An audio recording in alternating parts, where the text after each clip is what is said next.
This is Cerebral Cinema. Movies of the mind. Cerebral Cinema and the WON Radio Network present to you Superwoman. Yes, Superwoman, the dynamic crime fighter. Superwoman, the champion of justice. Superwoman, who in truth is mild-mannered Chicago news reporter Emily Nesbacher. Now, Del Monte Foods brings you a world of adventure with Rocky Jordan.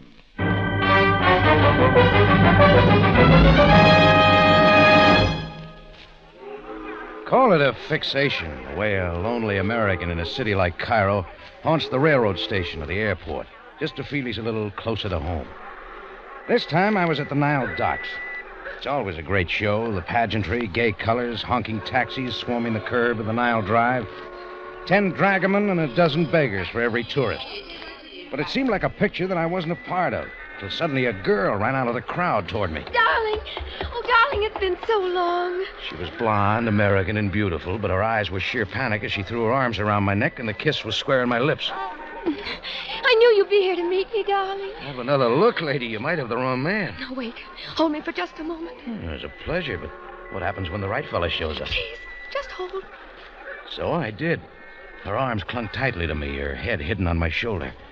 My eyes scouted the people around us. Then I saw Captain Sam Sabaya with a couple of his men standing on the curb, watching the crowd come down the gangplank of the steamer. Then, as fast as she'd come, the arm slipped from my neck and the strange girl was gone, swallowed up in the crowd.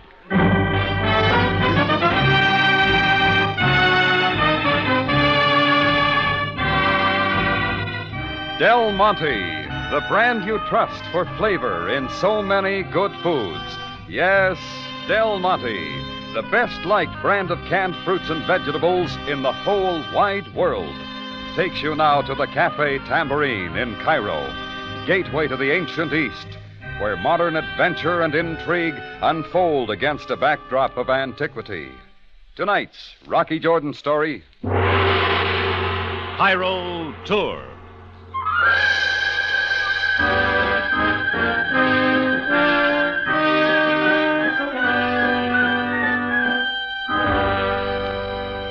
It wasn't something I could complain about, the pretty blonde coming out of the crowd at the Nile docks and kissing me like a long-lost friend, even though I'd never seen her before. And there was something, maybe the perfume of her hair held close to my face, that brought back memories, the kind I'd tried too long to forget. She was still in my mind back at the Tambourine later that afternoon as I watched the evening trade come in. Up toward the front sat a bunch of tourists, about 20 of them, out to see the sights of the native quarter and the Tambourine. I was back at the counter when Chris, my bartender, came over. Hey, Rocky. Yeah, Chris? There's a woman back in your office waiting to see her. Oh? Take it easy, brother. I don't envy what you got coming. Well, what have I got coming? You better ask her, Rocky. Something in Chris's look moved me to the office in a hurry. If I'd hoped it was the pretty blonde again, I had a disappointment. This one was tall and rigid, and she didn't stop pacing the floor.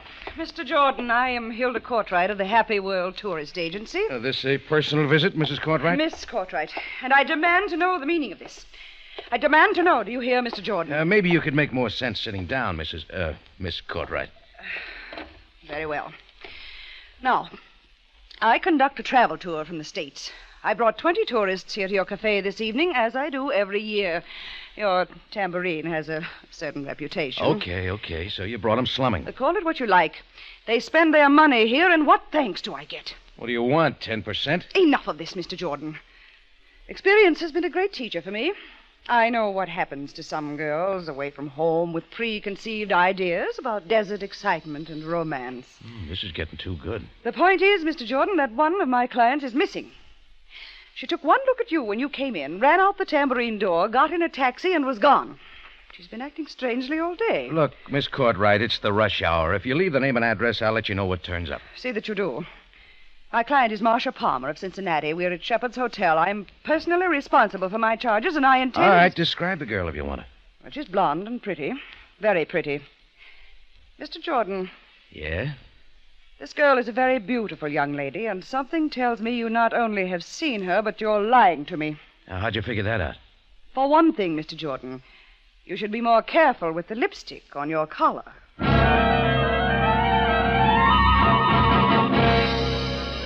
With that blast, Hilda Courtright scooted out into the cafe, took the 19-odd tourists under her wing like a mother hen, clucked them to the street, and was gone. It was a good guess I had seen Marcia Palmer before, where she'd kissed me without saying why and left some of the lipstick. Just what she was hooking me into was worth finding out. I went out to the street, checking the taxi drivers who had stations near the Tambourine. All the native drivers were anxious for money, but couldn't tell me anything. Around 8 o'clock, another taxi drew up under a streetlight half a block down. Black body, white fenders. When I got to it, I saw the driver was an American. Somebody I hadn't seen around before. Hop in, Bub, Oh, I'm not sure I'm going anywhere. and save the space for the customers. Well, there's none around. How is business? So. How's yours? Oh, booming. Big flock of tourists in the cafe. Then why don't you go back and wait on them? One of them, a girl, took a taxi from in front of the Tambourine a couple hours ago. Maybe it was yours, huh? Who knows? I don't turn down tourists. She's blonde, pretty, a little scared. Some blondes look out for themselves. All I want to know is where she is, and double the fare if you'll take me to her. Get your foot off the running board. $5 American, if that interests you more. Her name's Marcia Palmer. I gotta find her. I said get your foot off the running board. He had the car in gear, and before I could get inside, the cab shot out from the curb, and the open door spun me to the sidewalk, rolling. Before I was back on my feet, it had skidded around the corner. I'd thought the cabbie knew something, and now I was sure. Well, what Marcia was caught up in was none of my concern. But I kept remembering the fear I'd seen in her eyes. Maybe that's what sent me to Shepard's, for more explanation from Hilda Courtright. I spotted her in the lobby with a group of her clients. It certainly is. I'd like a word with you, Miss Courtright. Oh, Mr. Jordan, of course. If you'll pardon me. Oh, but wait! Isn't this the man who runs that cafe Tambourine? You should introduce us. Why, Mrs. Walker, Mr. Jordan. How do you How do? do you do? And Mr. Wade. Hi, Mr. Wade. Pleasure, Mr. Jordan. A genuine pleasure. Mr. Jordan, I must tell you how much I love your quaint cafe. It's utterly charming. Thanks, Miss Walker. But you can't fool me, you sly boy. Just why are you in such a place as Cairo? Secret service? Well, not all secret. Now the others are waiting in the lounge. Toodaloo, Mr. Jordan. Do join us soon, Mr. Wade. Indeed, I will, Mrs. Walker. Well, Mr. Jordan, I've heard a good deal about you. For an American, you seem to have established yourself quite well in Cairo. Oh, with some people. Now, if you'll excuse me. Oh, Mr. Wade, I'm so sorry your wife isn't feeling well, but perhaps it was best for her to remain in the boat. Too much travel for her, perhaps. Oh, and Miss Courtright, if I can help in any way in locating Miss Palmer, let me know. We will see, Mr. Wade. Married to a woman twice his age and concerning himself about Marcia Palmer. How about Marcia Palmer? She still hasn't been found? She has not. Have you got any idea where she'd have gone? I would hardly have come to you had I known that. And by the way, why the sudden interest? You didn't show it at your cafe. Oh, just wondering. Look, had Marcia said anything that might explain her actions? Well, highly impressionable girl on vacation from an office desk in a strange, exotic country. What'd she tell you? She got me off to the side this afternoon and said someone was trying to kill her. Naturally, she didn't know who or why. I told her it was silly. Stop imagining things. Stay with the party and she'll be quite safe. I suppose somebody was trying to kill her. Oh, Mr. Jordan, I wasn't born yesterday. I think she was covering up for something quite different. What'd she say when she left you at my cafe? Oh, something about a headache, that she hadn't slept well the night before. I said we'd all come back to the hotel, but suddenly she turned white and went running out. That's the last you saw of her. It is. I phoned the hotel later and she hadn't returned. That's when I went to you. I still don't know why me. I told you, Mr. Jordan. Something Marcia saw in the Tambourine made her run away. And I think it was you.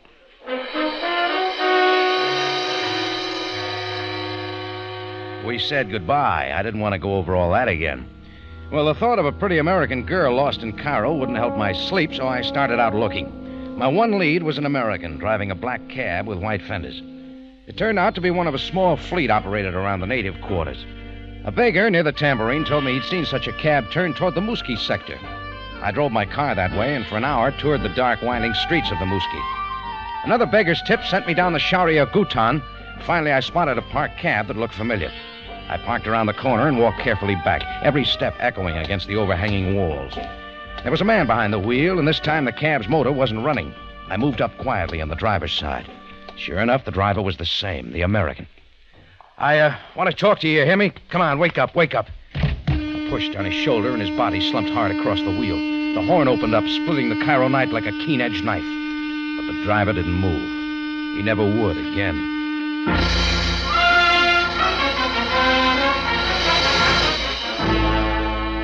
Del Monte Foods is presenting tonight's adventure with Rocky Jordan.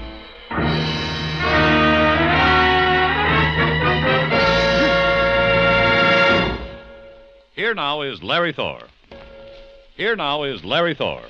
And here's the perennial summer question. What's the tallest, coolest thirst quencher you can think of? And here is the perfect all-round answer, straight from the tropics. It's sparkling, refreshing Del Monte pineapple juice. All around thirst quencher is right, Larry. For instance, I can't think of any other juice that goes so well with so many different foods. Well, that's because Del Monte pineapples are picked right when natural tartness and sweetness are in perfect balance. Exclusive Del Monte strains of pineapples, too. Talk about tempting refreshment. Take a sip of this richly satisfying flavor. Then go ahead and drink to your thirst's content. Del Monte pineapple juice is healthful. Its sweetness comes from natural fruit sugars, and it's a good source of vitamin C besides. When you come right down to it, Del Monte pineapple juice is really an ideal drink for the whole family, any time of day. Enjoy it soon, friends, and get acquainted with all those other delicious Del Monte juices, too. There's orange, grapefruit, orange and grapefruit blend, prune, and your old friend Del Monte tomato juice. Look for them at your grocer's tomorrow.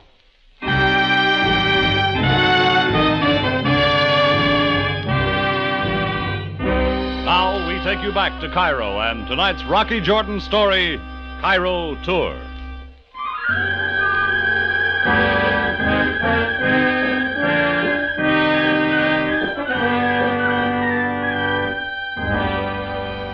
My started a door-by-door check of the building, with no luck till I hit the third floor. There was a crack of light under one of the doors. My first knock didn't get an answer, so I tried again.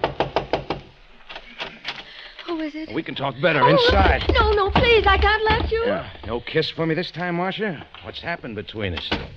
Oh, it's you again. I don't understand. A lot of us don't, Marcia. You and I were real romantic down at the Nile, but when you saw me on my tambourine, you beat it. Why? Well, it was seeing you so soon again. I was embarrassed. I was so upset. Well, I belong at the tambourine. I run the place. Rocky Jordan's in there. Oh, I see. Mr. Jordan. Hilda Courtright got the idea I should know why you took the run out. Why was it? You told Hilda somebody was trying to kill you. I'm sure of it. She wouldn't believe me, but I know somebody tried. And that sent you right into my arms, huh? Well, we had just come off the boat this afternoon. I got separated from the party and was standing in the crowds at the curb, waiting for a taxi when someone tried to push me in front of a car. Could be mistaken. Oh, no, I'm certain. I twisted away and ran. And then I saw you standing there, an American. I took refuge with you for a moment. I was frantic. I'm so sorry. You don't have to be sorry about that. But who in Cairo would want to kill you? Mr. Jordan, I don't know. There's no possible reason. Marcia, about a taxi driver, an American. I think he picked you up after you left the tambourine. How did you know about him? Just tell me who he is. I've never seen him before. But he saw that I was frightened. I told him somebody was trying to kill me. He's from Ohio, the same as I. So he just wanted to help, that's all. He found me this room where I could hide safely until I could decide what to do. What else do you know about him now? What do you mean, Mr. Jordan? You don't know that he's still in his taxi down on the street? That he's dead? Oh, no. But why? What does it mean? Somebody thought he was helping you too much, maybe. And just because he wanted to help me, he's dead. Mr. Jordan, what's going on? What is it? You sure you don't know? I swear I don't. But it proves I was right. Somebody did try to kill me. Well, the police will have to know about the driver. Yes, they will. You'll have to tell them about my being here? Oh, not necessarily. I don't think you killed him. But whoever did might be the one who's trying for you. Just sit tight here till you hear from me.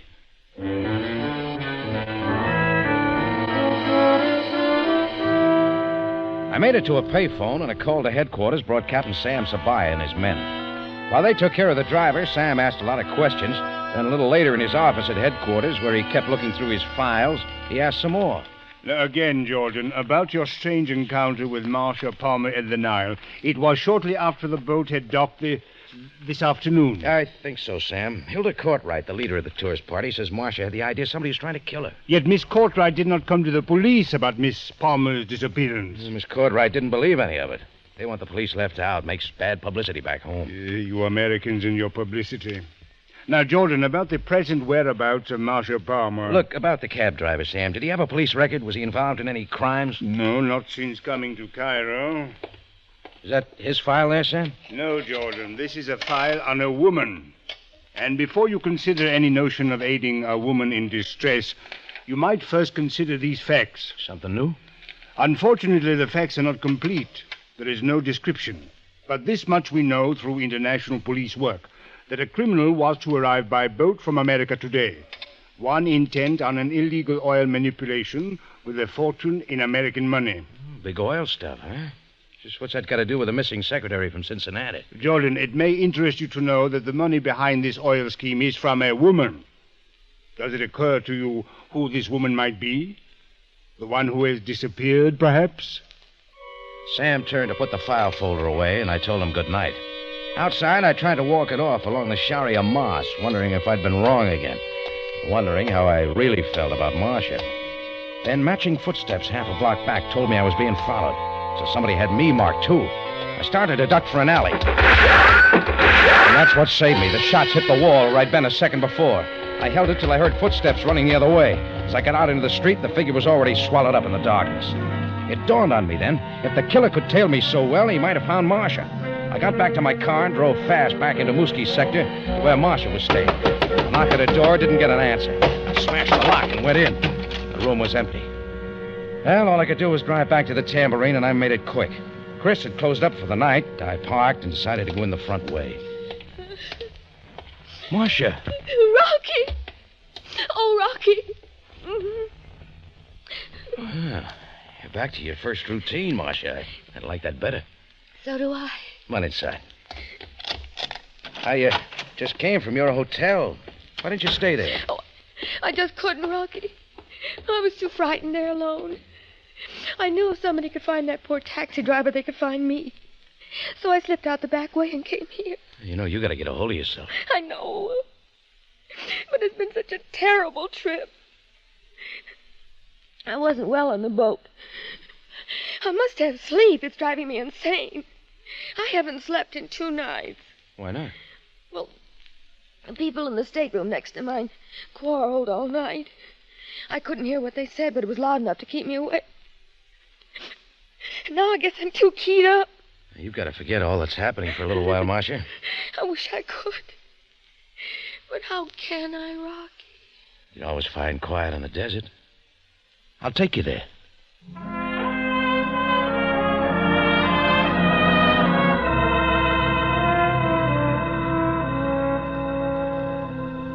We got in my car and drove through the Cairo streets, across the high bridge of the Nile, through Giza, then slowly out onto the desert.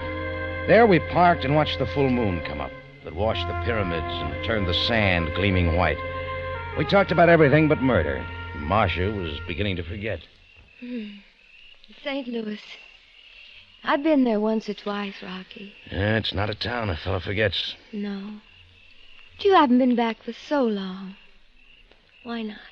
Oh, people sort of grow away from places. Oh, I'm sorry. If you don't want to talk about it, that's all right. Cincinnati might be more interesting for you. It seems such a long way off.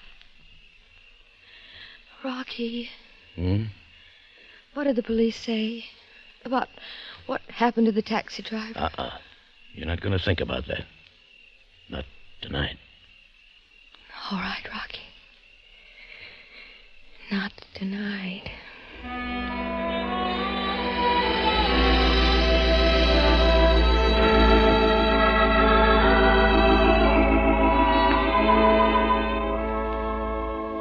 We talked on and on, but even a night like that had to end. I found Marcia a hotel in Giza where I knew she'd be safe and get some sleep. We made a date for a late breakfast, then I went back to the Tambourine. First thing the next morning, I dropped in at Shepard's Hotel. My friend Archie was back at the desk. Well, Rocky, old boy. Out a bit early, eh? Sort of, Archie. Is Miss Hildecourt right in? Oh, I say. You are playing the field, aren't you? Just tell me about Hilda. Sorry. She and her party checked out early this morning. All of them, Archie? Well, Miss Marcia Palmer's still registered here. Also a Mr. and Mrs. Wade. Oh, thanks very much, Archie. Yeah?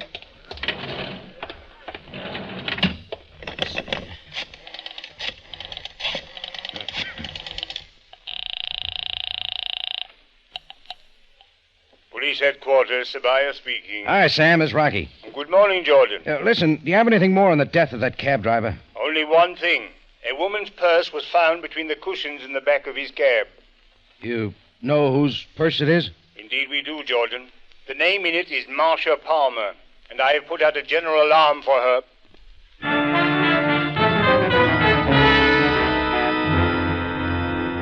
I knew it was only a matter of time before Sam found Marcia now, unless I found the answer to the threat on her life first. I stood in the lobby of Shepard's thinking about the scene there the night before.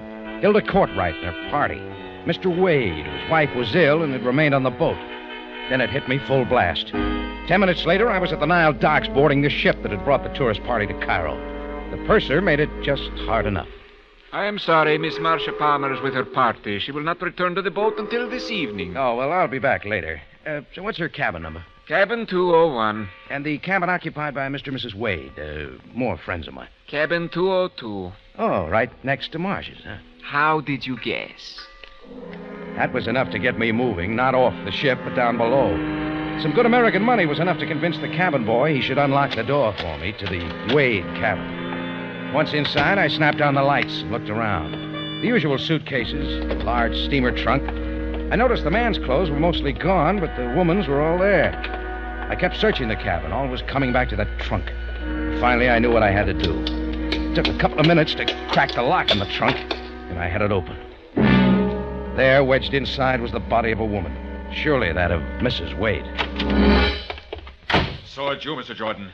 What are you doing here? Just paying my respects to your wife, Mr. Wade. How did you know? I didn't. You know, you'll have trouble getting rid of that. But not of you. The report of this gun will be heard all over the ship. And I'll get nothing but praise for killing an intruder.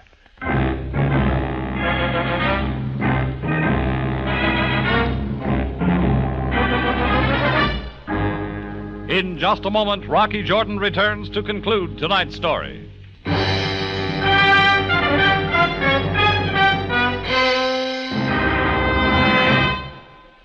I've noticed most every woman has her own way of telling which are the best ears of corn on the market.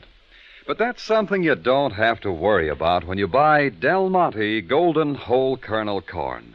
Can after can, kernel after plump golden kernel, it's the sweetest, tenderest corn you've ever tasted. And that's mighty nice for me, Larry, because Del Monte corn is so quick and easy.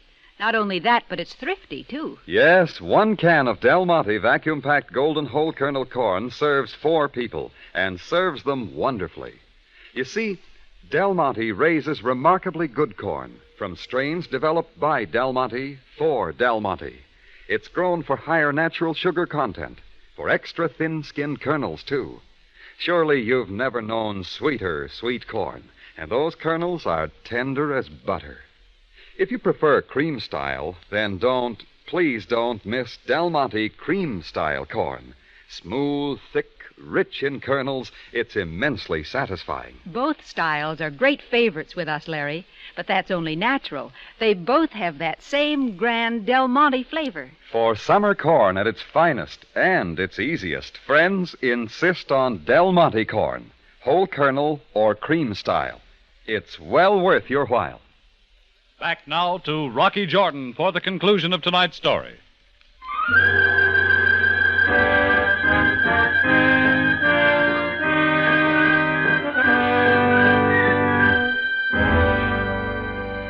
Wade forced me to close the trunk lid carefully over Mrs. Wade's lifeless body. Then I turned around and faced the muzzle of his gun. It quivered a little too much. I don't like to kill, but when it's necessary, Jordan... You're forgetting your real problem, Wade. Marcia Palmer. Where is she? Not too far off. Oh, then you know. Where is she, then? What did she tell you, Jordan? It wasn't Marcia who told it. About a big oil promotion all set up for you in Cairo. Was your wife's money going to swing it, Wade? You need never know. Only I'll bet the crooked deal was all news to your wife. When she found out about it, a big quarrel started. When she threatened to queer everything by taking it to the police, you had to kill her. Then you were afraid Marcia had heard it all from the next cabin. The walls are thin. I heard her sobbing. Sure. So you stayed close to Marcia the next day. Tried to kill her by shoving her in front of a taxi. But she escaped that. I'm asking you where she is now. Later, you saw her get into that cab outside the Tambourine. You found the cab again before I did. The driver refused to tell you where Marcia was. You feared what Marcia might have told him, so you killed him, too. Are you quite finished now? Except for one thing. Your big mistake. So? Marcia Palmer didn't know anything. She didn't know you'd killed your wife at all. You're trying to kid me, Jordan? Ah, you kidded yourself. You and your guilt-gutted conscience. Then how did you know? How would anybody know, including the police? Suppose they're swarming this ship right now. You're lying. You must be. It was all I'd waited for, that second of uncertainty. Then my hand slapped the barrel of his gun, sending the shot wild. My other fist caught him flat in the mouth, snapping his head back as he went down.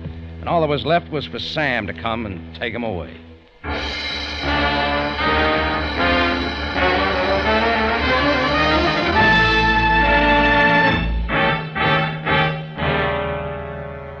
I made it for breakfast with Marcia right on time. That afternoon, we did the native shops and bazaars.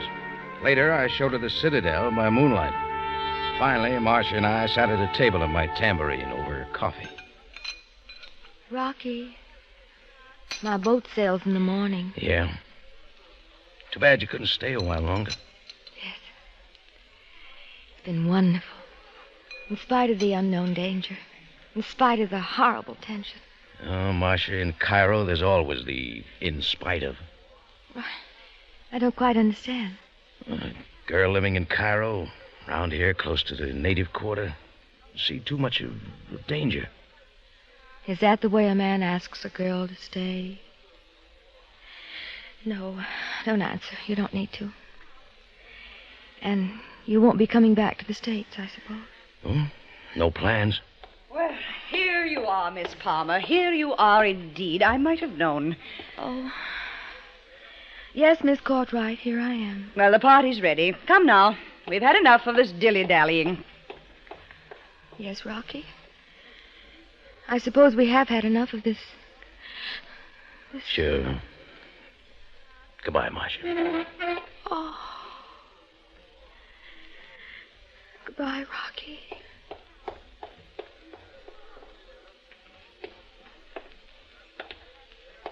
Well, Jordan? Oh, hello, Sam.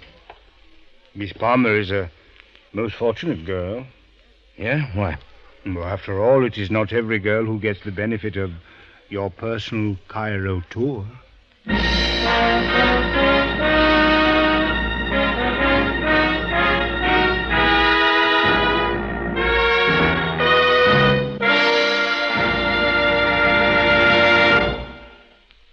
For superb flavor, for dependable quality, always enjoy Del Monte fruits and vegetables. Remember, buy wisely. Buy for flavor. Buy Del Monte, the brand you trust for flavor in so many good foods.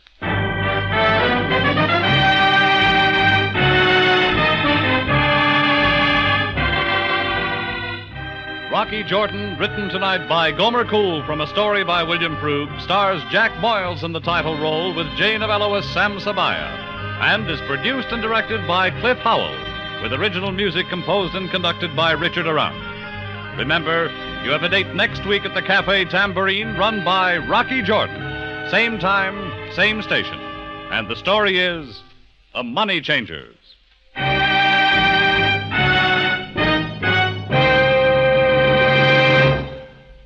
Have you tried Del Monte pineapple chunks? They're different, they're delightful, juicy, bite-sized pieces of superb tropic fruit, cooling and refreshing. Ask your grocer for chunks.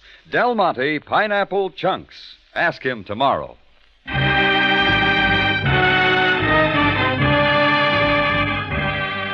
Bob Stevenson speaking. Rocky Jordan is presented over CBS, the Columbia Broadcasting System.